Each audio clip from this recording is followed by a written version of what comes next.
wanted to kind of start by saying, like, just the insanity that was this kind of 30-page filing by John J. Ray III. It's kind of like bonkers to see the lack of I guess internal controls, and even a lack of an accounting department, so I didn't know if Alyssa or Joey, if you had any thoughts on that, just because it's like, I know that you guys see from your direct experience, and just to quickly introduce, we've got Alyssa here. She's a CPA and she works with Gilded. She's a solutions expert over there. And then we also have Joey Ryan, who is the CFO, and he's also a CPA. He's the CFO of TrsutSwap. And additionally, we have our co-founder, Brian, another CPA, and then our CMO, Brandon, on the call. So if either of you guys wanted to weigh in on kind of that, I mean, I know that I saw, at least when I was, actively at TrsutSwap, there's a total lack of accounting help, and you kind of see that in the FTX thing, whether that was by design or not.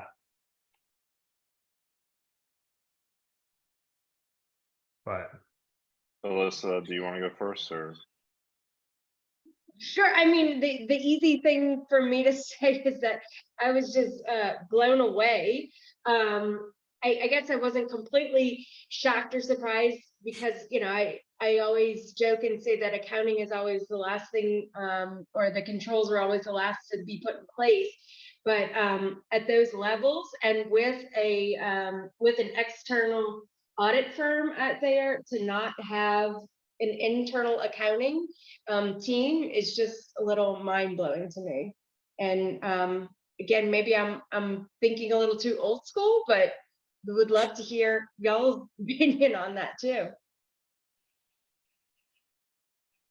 Yeah, I mean, Joey, I think, I know you guys see this over at TrsutSwap as well, but like, yeah, just mind-boggling for me as well to think that, like, we saw a $32 billion organization not have anyone in it. Like, I think it's understandable for a smaller firm to outsource accounting. I do that for cannabis firms all the time. I do outsource CFO stuff and things like that. It makes sense for a smaller org, but at 32 billion, it's kind of crazy.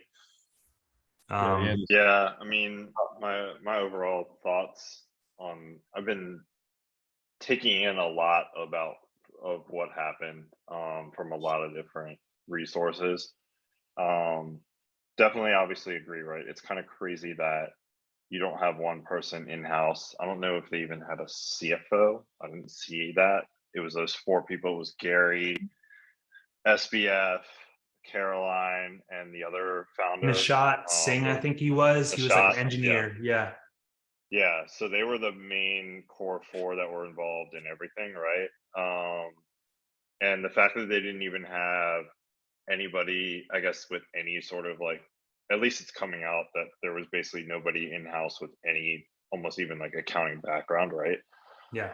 And that's, again, like you say, it's fine when you're at a startup or even a scale up, or a small medium-sized company where you're still growing or you're implementing controls. And as Alyssa said, like, usually controls and compliance come in the back end, right? And I think maybe this could be the perfect example, which I think a lot of these, well, at least I heard directly from Celsius, and I think some of these other companies that have collapsed. It's the classic case of grew too fast. And you heard that come out with FTX. You heard that come out. I know a bunch of people that used to work at Celsius at kind of high level management positions, and they all reiterated that we grew too fast. And that's what happens in a bull market when all anybody sees is the money coming in, and they don't give a flying, what about compliance or controls or any back end accounting reconciliation, right? They're like, oh, we'll figure it out later, right? And it's even during the bull market, investors are investing without even like looking at pitch decks, because it's that whole fever of the market's going crazy. Let me just get in now, and I'll worry about all the compliance stuff on the back end. Well, they never turn back to it, and then it rears its ugly head, right? So, I'm not trying to argue that Sam's a good guy and he's being held as this villain. Definitely not. But I think the three areas, and I may go on a little diatribe here because I've done a lot of reading on this because I thought it was pretty fascinating. The three areas that had huge breakdowns was obviously, so one, I mean, we saw as you pointed to, the initial filing from the CEO. We all read that, saw kind of the initial compliance areas, complete lack of corporate governance, all of that, right? So which is what we're talking about here. And again, he was getting away with it because investors were just investing because it was a bull market. You also have to remember FTX was born out of a bull market. Alameda was there before, but FTX was, I think, founded as the market started going up, right? Yeah, right. In 2019, they were like just before it really hit, but they were like, the fever was all there. And right, yeah, exactly. Yeah. Exactly. So they had never been through a bear market and obviously did make it through this one. So it was born out of a bull market. You have that whole fever, everybody just, getting on board. Oh, we'll worry about it later. The cat, just literally blinded by the cash coming in, what they thought coming in the door, right?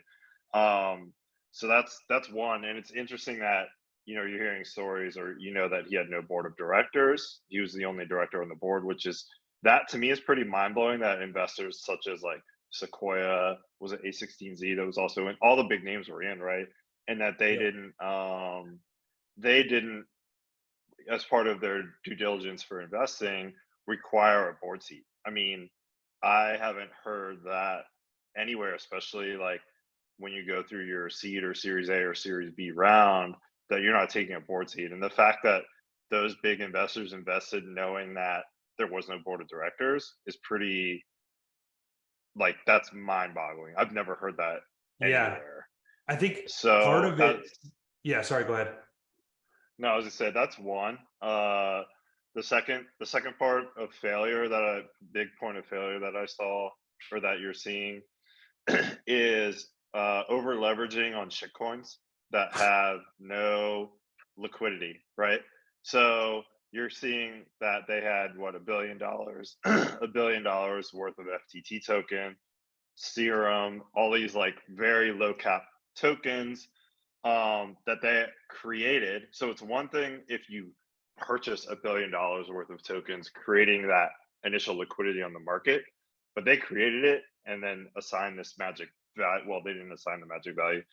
They held 90% in treasury, put 10% on the market. Yep. So there was no liquidity on the market, but anybody who just says, oh, look, the market price of FTT is $22. We hold 1 billion tokens, or whatever, 100 million tokens, so we have $2 billion worth of FTT token. It's not A times B equals C, right? We all know it has to do with fully diluted market caps and fully diluted values, and that determines really what the, like, if you want to say true value, is true value of the tokens are worth based on like what you could actually cash them out for, right? And what's funny is I've been arguing this for TrsutSwap's favor over the last year with our tax accountants. I'm like, I can't record revenue on these shitcoin launch pads where I'm sitting on X millions of tokens, knowing that that times the current price does not equal what I'm gonna get if I was gonna, right? You know exactly what I'm talking about. So, and I was arguing this with our tax accountants. I was like, I'm not recording revenue when I claim these tokens. I'm recording the revenue when I cash them out to USDC or ETH or a more liquid, let's say a top 5 token, right? And eventually they agreed because I was like, look, like, and I showed them, I was like, look, and they agreed.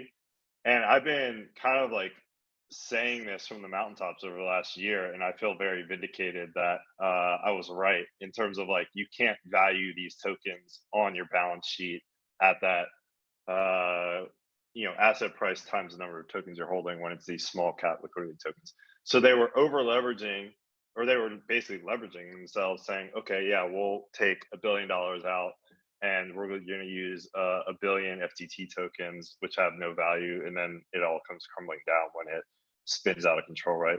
So that's the second part. And then the third part that I found pretty interesting, they talk about this, like, Well, obviously he's using customer deposits, which that's a Well, no-no, they right? didn't even have those on their balance sheet. They didn't even have Right. customer. So I mean, yeah, and that's yeah. We talk about like they didn't have customer deposits on their balance sheet. You're seeing that they're coming out saying like they can't even find like all the bank accounts or even Right. like wallets that they have, which is like, all right, come on, like this is. I get it, and that's why I think this all goes into the bucket of like grew too fast. It's like they maybe started out like, all right, we got control of, like what's going on, and then it was like, holy crap, we just got billions and billions of dollars. Now we're expecting, we got all this investment money, and now we're expected to, 10x everybody's investment in 6 months. We need to focus fully on bringing all this money in, da da da da. But at the same time, I'm not excusing like what they did. Obviously, they should have hired somebody, hired a team, like figured it out internally. And then was Sam purposely moving funds around? Obviously, sounds like they were. My guess is Alameda was losing a ton of money, and they were like, "Well, let's just use customer deposits. We know that we'll make them whole. Like, there's no way. Like in my mind, they were probably thinking, oh, there's no way we're gonna lose all this money. Like, it's Yeah. like whatever X. We'll just use it, fill in this gap, make some money, and then put it back. It was probably something like that, or maybe they were even doing that, where they were probably using it, they were making the money they needed on Alameda and then putting it back. And they probably reached into the honeypot like too many times, right? Because it Yeah. doesn't just start where you're like, let's take $5 billion of customer funds and move it over. No, it's probably like it took $1 million and then took more and then more and more, right? And kept dipping in. Just Yeah. like the kind of classic like fraud triangle type thing. Yeah. So that's probably what happened. And then they just got caught with their pants down. Yeah, and And you saw reports too of like money just getting straight like wired into like Alameda's funds, and they didn't even yeah, know where it was yeah, coming from. Like customer deposits were just going straight into Alameda, and they yeah. like didn't even know that that was happening. So I mean, I think most of this kind of like comes back to you alluded to growing too fast, and I think that's a big thing. And I think I know what Gilded kind of talks about a lot is these like wallet hygiene fundamentals of like starting at going into this process with wanting a clean slate. And so you set up different wallets for different specific activities, and you have a clear kind of protocol for how these things move throughout the chain. And I think they lacked that for the crypto side, which is like the critical part that we talk about, but they even lacked that for the bank account, the fiat side too. So it was kind of incredible that all this was going on. So yeah, I think it's an important thing to highlight, that like having good internal controls around this stuff, and having good steps and processes so that you don't get caught with your pants down and just not be able to keep track of everything. Because I think that's the thing that we focus on a lot, is needing that not only transparency, but needing that kind of control over what's happening and how is that. Because coming in after the fact is so hard as an accountant, because you don't have any of those, like, yeah, if you come in after the fact, you're trying to clean up something that is already a mess. And it's like, yeah. So I don't know, Alyssa, if you have anything else to say on that, I'll let you jump in. Yeah, I definitely do. I have a couple things. So just to, I had a crazy thought last night, or sitting around my dinner table, or I guess it's more of the holiday table right now because it's more family in town. But so we're talking about this, and it's Joey mentioned there was no board of directors, and it's kind of like, even with all these investors, how were they investing without having a board of directors or someone to communicate with or review documents with? And it's like what we came up with last night was that this was basically the board of directors were the investors who were using this organization to launder money, right? And so, like, not really launder money, I know that's the crazy word to use, but it's just you start to wonder, how is all this really happening with this, if it really was no board of directors, but we're still going to put all our money in. Like, you start to wonder if there was a little collusion going on with the investors and SBF himself.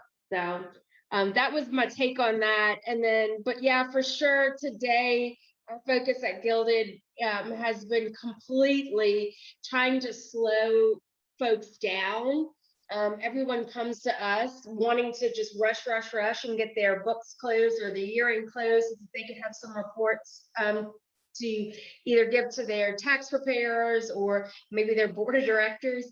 But the fact is that I'm like, no, like we can't just click button and sync and be done with it. One, we need you to slow down. One, know where you're, I asked the customer today, like, how did y'all buy that? Do you remember making that purchase? What did you use to make that purchase? Do you even remember what kind of coin or token or, which wallet bought that? And so it's just so funny that, and then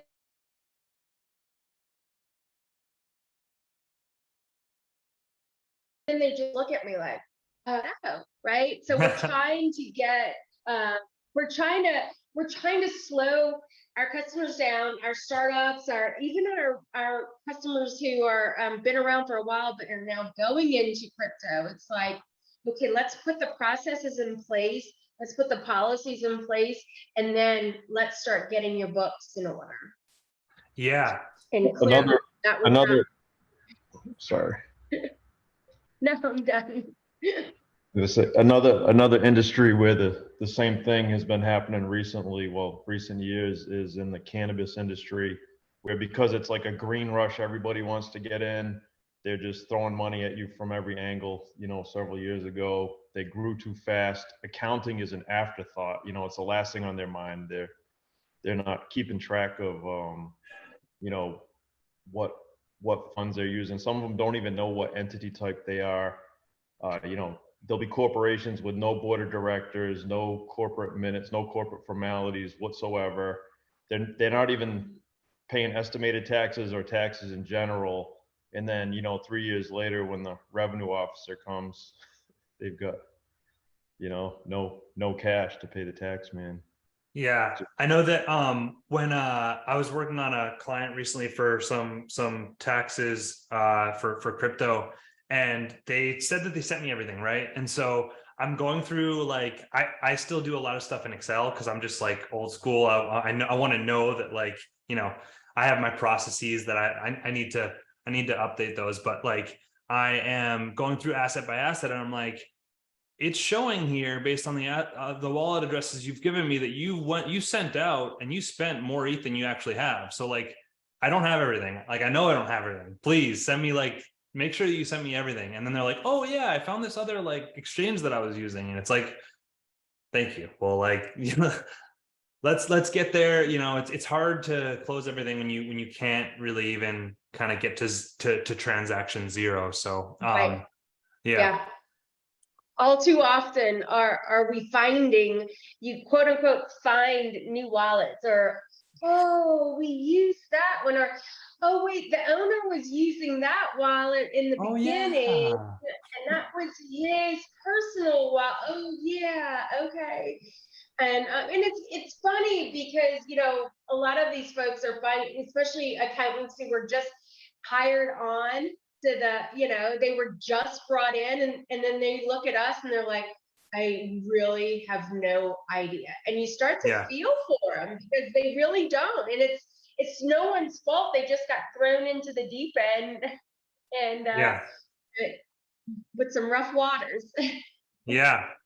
It makes me think we need an onboarding checklist template that lists like the most common exchanges and wallets and all all possibilities, and you literally have to ask, did you have money in this exchange, or did you have it in this MetaMask wallet, or make them jog the memory a bit. Yeah, absolutely. I think that's a good idea.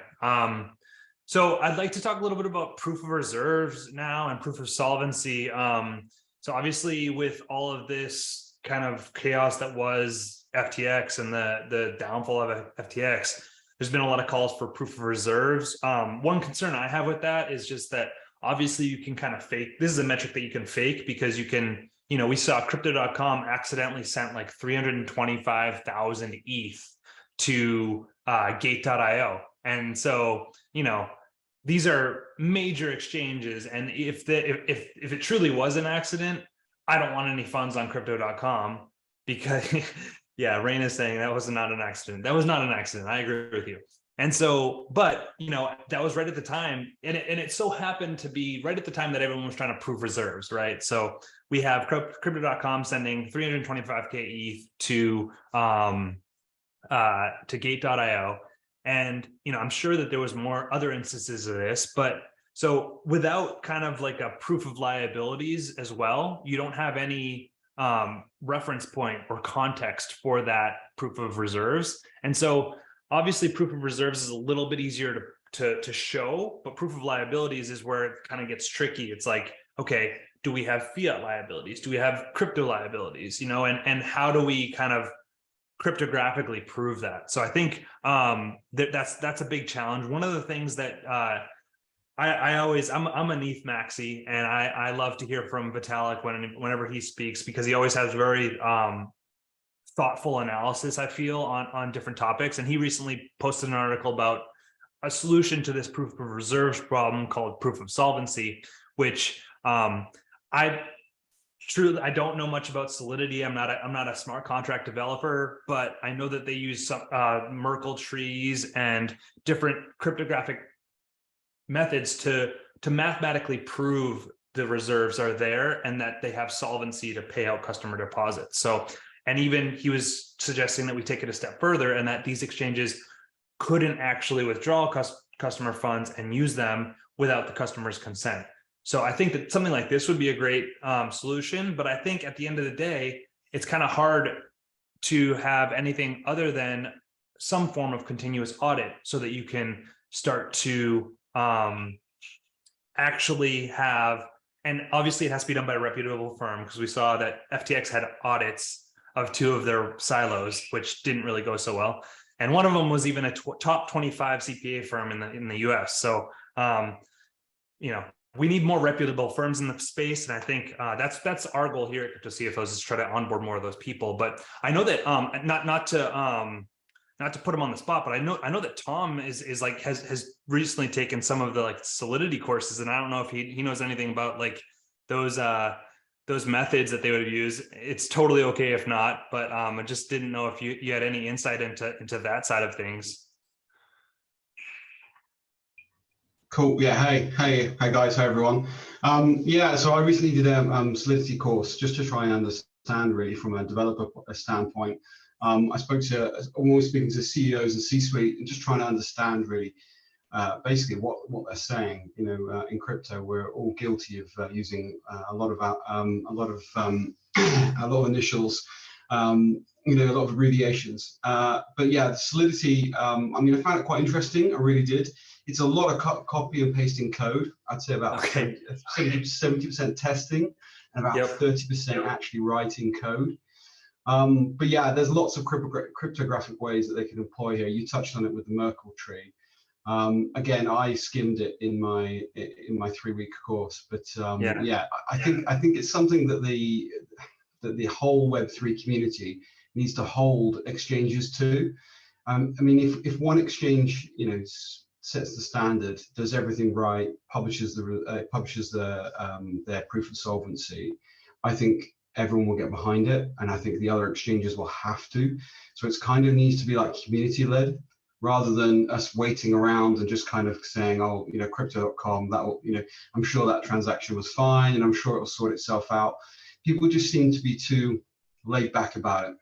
Mm-hmm. And I think there's a lot of stuff going on that's still, should we say, suspect, too dodgy, and it needs to clean itself up. But we in Web3 need to lead that. We need to be saying, right, we're not going to use crypto.com. We know something's wrong there. Right. We're not going to be using FTX. We're going to be using potentially Binance. They've all had their moments of trouble. Absolutely. Yeah, I think that it's going to be user driven for sure. Because one of the things I was, when this was first coming out, I made a post about this. I was like, I don't think that there's going to be any exchanges that are going to be taken seriously if they don't start to publish this stuff, because people are going to remember what happened with FTX, and they're like, we're not just going to give you our money unless you can prove to us that you're, or not, whether it's proving or giving us at least some significant degree of trustlessness. You know, I think that obviously DeFi is great, and I think that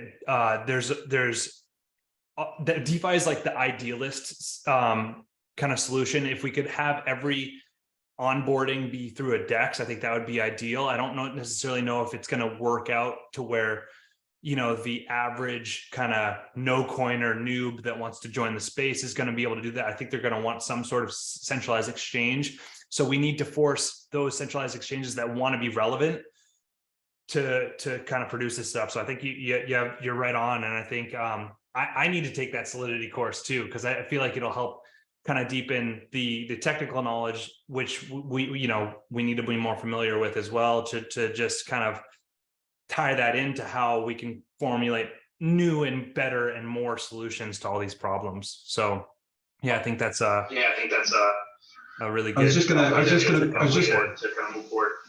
add to that and just say about you mentioned there about the UX experience, and I think that's Web3's biggest problem. It has a terrible UX, and it's great if you're, you know, partly a programmer. You know, we've all struggled with MetaMask. We all probably know how to use that now quite fluently, but we have to, you know, all of us need to admit we all struggled with that at the start. Like the kind of barrier to entry here for noobs to come on is quite high, and we just need to lower that. I mean, there already are decentralized exchanges, and we can use them, but it's just the user experience. You know, wallets need to be able to have IDs, so they can conform to local laws. As soon as we tackle that hurdle, I think the rest can start to fall into place. But if we create a seamless UX experience, if it, you know, the standard should be, if it's as easy as internet banking. I don't know what it's like in the States, but here in the UK, internet banking is really simple with the likes of Monzo or Starling. But yeah, if we can make it as easy as that, then you'll get people on board and using it. People almost don't want to know that they're using crypto. It's kind of like the Starbucks app that uses NFTs, blockchain in the background.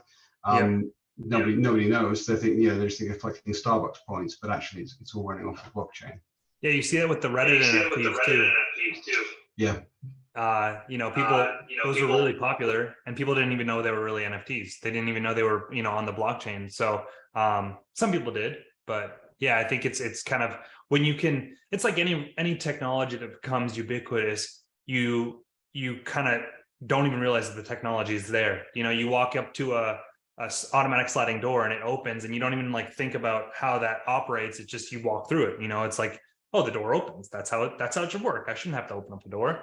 And I feel like, yeah, I think you're right on. I think for me, like the turnoff for some people, I think, is like that kind of, there needs to be some sort of wallet as well that allows for maybe onboarding and offboarding of fiat currency too, so that we can, avoid these. If we could avoid centralized exchanges altogether, then now it becomes an engineering and a software problem where we need to make sure that those are robust as well. But so just kind of wanted to keep this relatively short, and just, I don't know if anyone else has any final thoughts on these topics or anything like that. Just give people another second, or we can, I just wanted to kind of keep this nice and quick, but we're going to start to do this every Wednesday, and just as a way for us all to come together, and because that was the thing that I struggled with when I first started in the space, was needing some sort of community to bounce things off of. Because like what Joey's saying, it's like, this doesn't make sense. What I'm supposed to be doing, like this, the valuation of these don't make sense. So like, how do we come up to a solution that not only makes sense, but can hold up to scrutiny as well? Because we're in the Wild West and regulation is slowly coming. But, I remember when I first started at TrsutSwap, when I was working there, I was having to account for LP tokens. And this was before there was anyone was talking about liquidity tokens. And so it's like, got to put on my accounting theory hat and come up with a solution. But luckily I had Joey, who was there with me, and Dr. Sean Stein-Smith, and we would jump on calls and we would just talk it out and be like, okay, what makes sense? Like, what is actually going on here? And so that's the goal of these kind of water cooler Wednesdays, is just to recap the weekly news and kind of discuss that with colleagues, or, you know, we'll start to set specific topics so that we can kind of maybe start to develop best practices in the industries and things like that. So if there's any topics that you guys want to bring to the table, we'd love to keep facilitating that. And this community is brand new, so we're just trying to onboard users and make this as beneficial as possible to as many people as possible, so that we can really get more accountants into this space, because we see with FTX, we absolutely need it. So thank you all for joining, and really appreciate it. And if you guys need anything from me, just shoot me a message, and yeah, hope to see you on these in the future.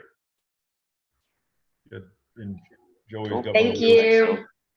about the Bye. Bye. Thanks, guys. Someone was trying to talk there.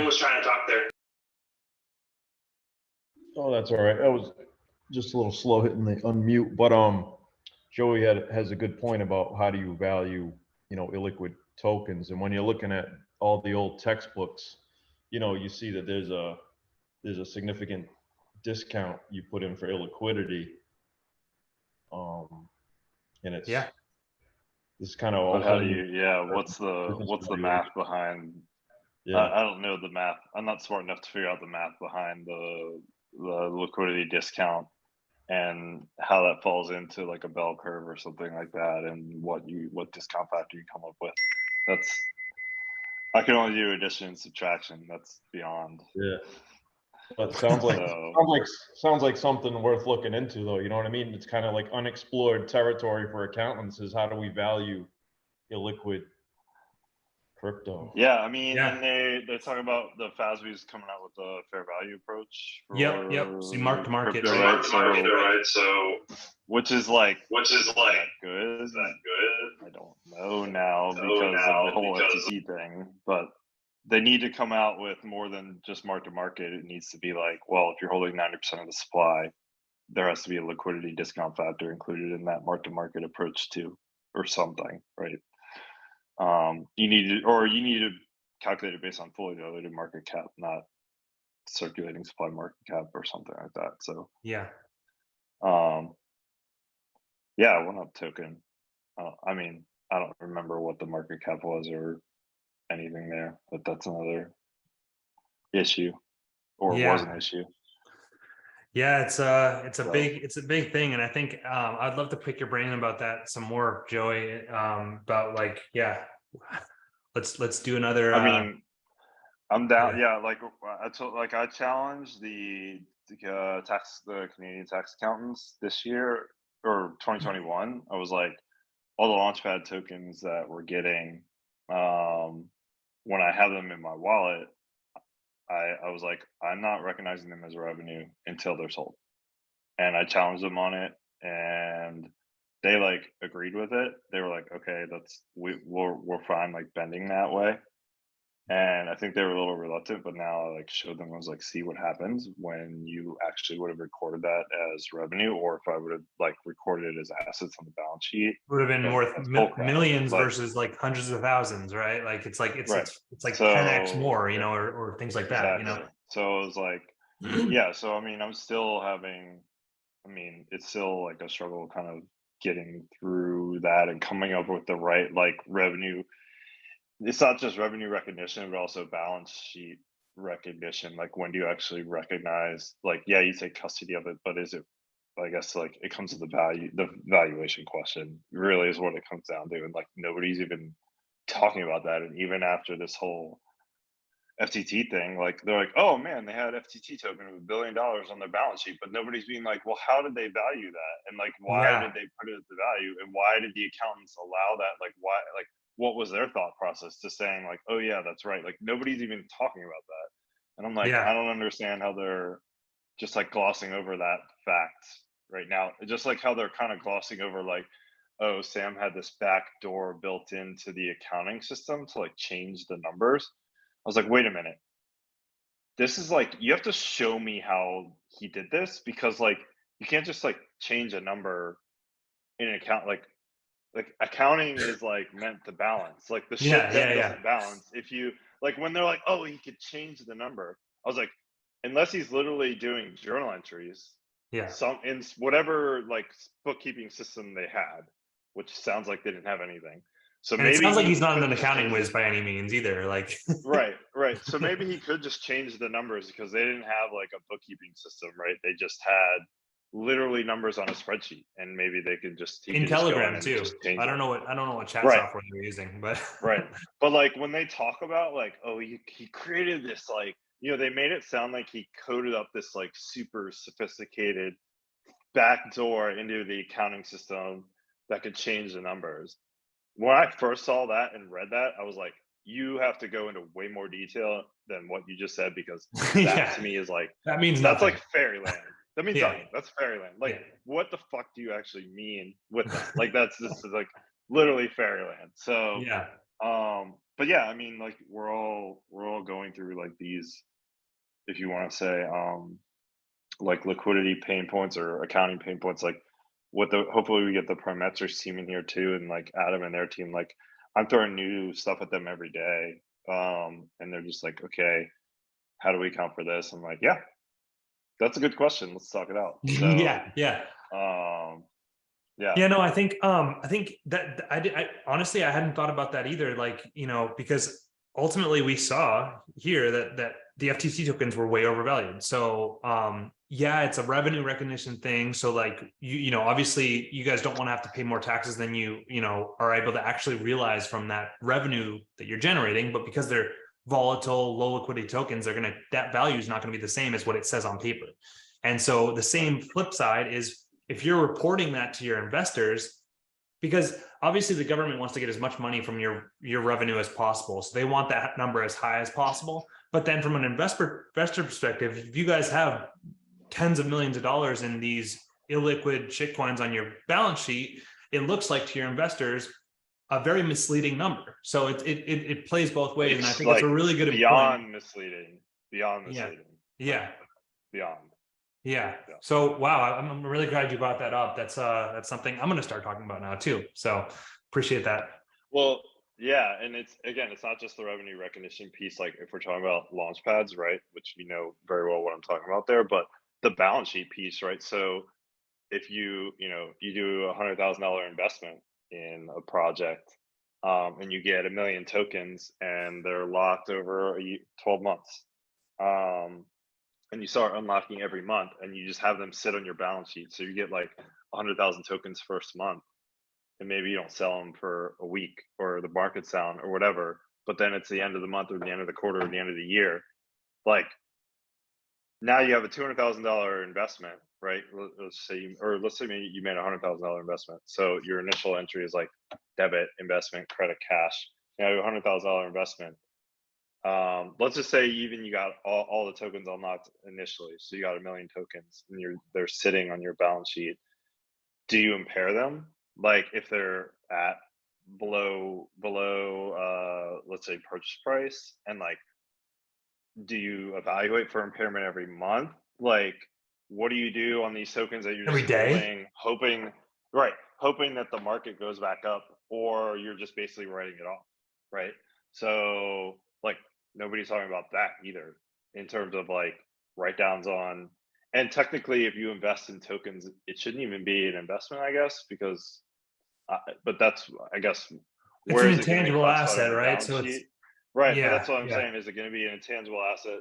That's the one thing on the Well, FASB thing. Is it property. still an intangible asset? That's right. So is it still an intangible asset that's subject to fair value considerations, or is it going to be what category on the balance sheet is crypto going to fall into under these new FASB standards? And then if you do make an investment, when I say investment, let's just say you buy $100,000 worth of freaking Zork coin on Uniswap, right? You don't even make an investment, and then Zork coin like goes down 50x the next day. Like, what's the rules for considering fair value or impairment or whatever? Yeah, because I rugged or If something you're like that. I rugged the coin, and now it's worth nothing. You rug, yeah. So Yeah. like, so like a lot of that stuff, just nobody's talking about. And that's like pretty straightforward, like scenarios that it's probably happened to a lot of people. Yeah. So yeah, big topics. I was just going to ask there, Joey, do you know the answer to some of those, or are you just asking the question?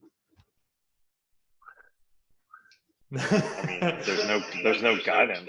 So it's like, I mean, on the investment side, I'm gonna like if we make investments for the company and then that token's down to zero at the end of the month or at the end of our reporting period, I'm gonna, for purposes of what I'm trying to do, which is recognize as many losses as possible right now, I'm gonna write that whole thing down to zero, and then be like, yeah, price times quantity equals, you know, $5, and we put $100,000 in, so you should write that down to zero or whatever. So yeah, I think what it comes down to is that, like, ultimately we're in the Wild West. So like, if you have a good justification for it, we're in the face of no regulations in this.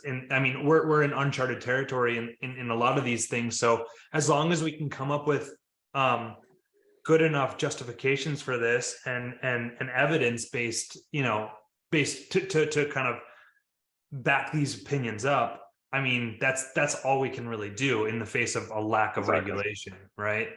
Exactly.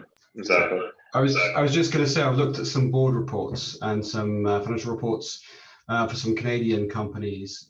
DeFi Tech is a really good one, and in there it's got the disclosures obviously at the end, and you can you can see their rationale for using fair market value, and they talk you through exactly what they do and why they do it.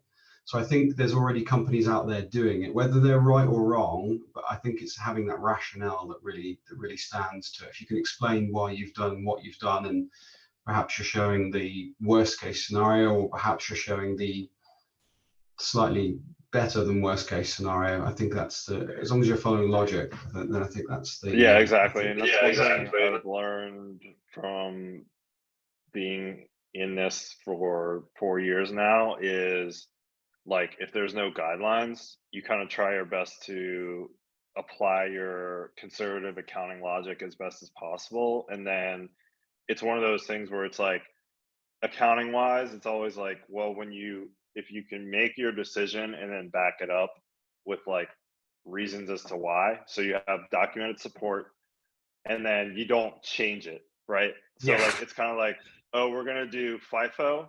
Here's our documented support, but you can't then like a year later be like, oh, we're switching to LIFO. So it's like, pick the way you want to go, document why, and then don't change it. And I think like that's the best you can do right now when there's no like specific guidance around certain scenarios as to how these things should be accounted for.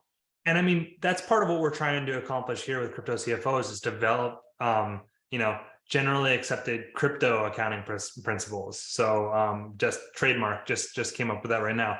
But I think as long as we have consensus and we can start to justify these things, and we have solid accounting theory to back it up, you know, who's to say we can't do it that way? You know, as long as it's, and especially as we lean towards the conservative side of things, and you know, presenting things in the most real way that they actually are occurring. You know, economically, how much value can we extract from these tokens that we got? You know, how much real fiat, how much, well, I say real fiat, kind of an oxymoron there, but how much fiat can I get out of this, right? How much actual USD will come from me selling these tokens? If I go on Uniswap and you tried to dump the amount of tokens that you guys have for different projects, Uniswap will tell you how much slippage there is, how much you're going to move the price. And I guarantee you, if you guys went to dump any of the amount of tokens that you guys have, it's a 90%, 95%. Yeah. Yeah, not that you're dumping that amount of the supply, but moving even a 5% of the supply will dump the token price by a ton on these automated market makers. And if you try to do it on a centralized exchange, you wouldn't have the books, you wouldn't have the liquidity books to fill those. So yeah, very interesting. Thank you so much for bringing all that up, Joey. That's really thought-provoking. So I'm glad to talk more about excited this stuff. I'll definitely be, you know, it's good to catch up with you, and yeah, but it'll be good to just bounce this stuff off everybody and be like, this is my challenge this week, and Yeah.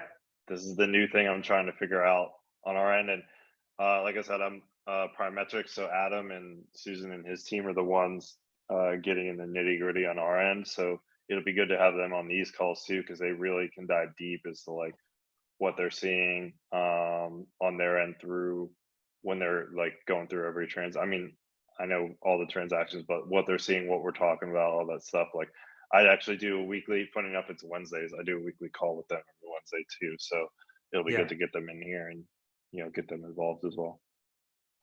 Yeah.